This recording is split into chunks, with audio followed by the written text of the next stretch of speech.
बातम्या मुंबई आणि पुण्यातल्या। धरणे काठोकाठ भरली तरी मुंबईला पाण्याचा तुटवडा, शहराला होणाऱ्या पाणी पुरवठ्यापैकी 34% पाण्याचा हिशोब लागत नसल्याचं समोर। 34% पाण्याचा हिशोब लावणं पालिकेसमोर मोठं आव्हान। नवी मुंबईमधून पहिल्या टप्प्यात देशांतर्गत विमान सेवा, सुरुवातीला 15 शहरांच्या दिशेने दररोज 20 उड्डाणं। नवी मुंबई विमानतळाचं उद्घाटन 30 ऑक्टोबरला तर मेट्रो 3चं 8 ऑक्टोबरला। पंतप्रधान मोदींच्या हस्ते दोन्ही प्रकल्पांचं उद्घाटन 30 सप्टेंबरला करण्याचं नियोजन, मात्र मोदींचा दौरा पुढे ढकलला गेला अशी माहिती। मुंबईमधून कोकणात जाणारी रोरो सेवा ऑक्टोबरपासून होणार सुरू। भावचा धक्का ते जयगड आणि तिथून पुढे विजयदुर्ग असा असणार रोरोचा प्रवास।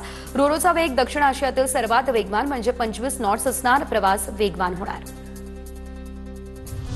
मुंबईमध्ये मोनोरेलला अत्याधुनिक करण्यासाठी तात्पुरती स्थगिती। 8 नव्या मोनोरेलच्या चाचण्यांना शनिवारपासून सुरुवात। 590 कोटी रुपये खर्च करून नवीन 10 मोनोरेलची खरेदी। म्हाडा कर्मचाऱ्यांना 25,000 रुपये दिवाळी बोनस। म्हाडा प्राधिकरणाच्या गेल्या आठवड्यातील बैठकीमध्ये या प्रस्तावाला मंजुरी। हिंजवडी ते शिवाजीनगर मेट्रो मार्गाचं काम 90% पूर्ण। लवकरच हिंजवडीमधील नागरिकांची वाहतूक कोंडीतून होणार सुटका। मार्च 2026 मध्ये हिंजवडी मेट्रो पूर्ण क्षमतेने सुरू होईल असा दावा। मुंबईच्या कांदिवलीमधील मेसरी चाळीमध्ये भीषण आग, आगीमध्ये 7 जण गंभीर जखमी। एलपीजी गॅस सिलेंडरच्या गळतीमुळे आग लागल्याची माहिती, पुढील तपास सुरू। सायकल स्पर्धेसाठी पुणे शहरातील रस्ते होणार आंतरराष्ट्रीय दर्जाचे। शहरातील 75 किलोमीटरचे रस्ते आंतरराष्ट्रीय दर्जाचे करण्याचं नियोजन।